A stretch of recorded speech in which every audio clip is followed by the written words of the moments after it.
নমস্কাৰ প্ৰতিজন দৰ্শকক দিবলৈ ওলাইছো খুবেই গুৰুত্বপূৰ্ণ খবৰ আহি পৰিছে খুবেই গুৰুত্বপূৰ্ণ খবৰ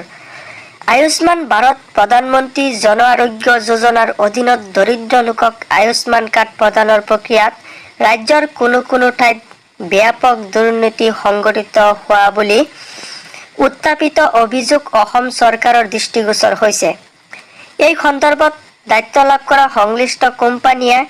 বিভিন্ন দুৰ্নীতি অনিয়মত জড়িত হোৱাৰ অভিযোগো উত্থাপন হৈছে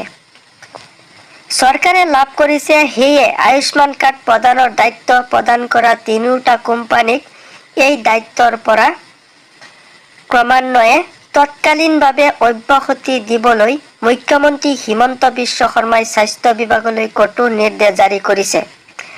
এই ক্ষেত্ৰত উত্থাপিত দুৰ্নীতিৰ অভিযোগসমূহ সন্দৰ্ভত ক্ষীপ্ৰ আৰু বিতং তদন্তৰ ব্যৱস্থা কৰিবলৈও মুখ্যমন্ত্ৰীৰ নিৰ্দেশ দিছে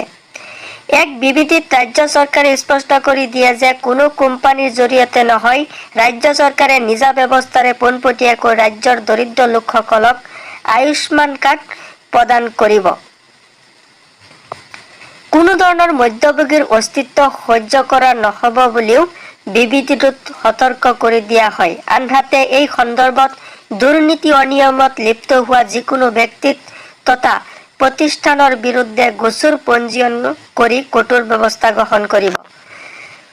সকলো জিলা আৰক্ষী অধীক্ষকলৈ এই নিৰ্দেশ জাৰি কৰিছে মুখ্যমন্ত্ৰীয়ে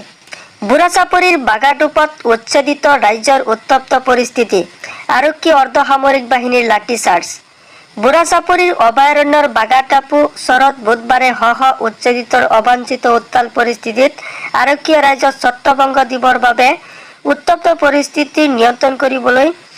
পৰা গ'ল যে কিছুদিন পূৰ্বে অভয়াৰণ্যখনৰ বাগাটোপত চৰটো বিভাগে উচ্ছেদ কৰিছিল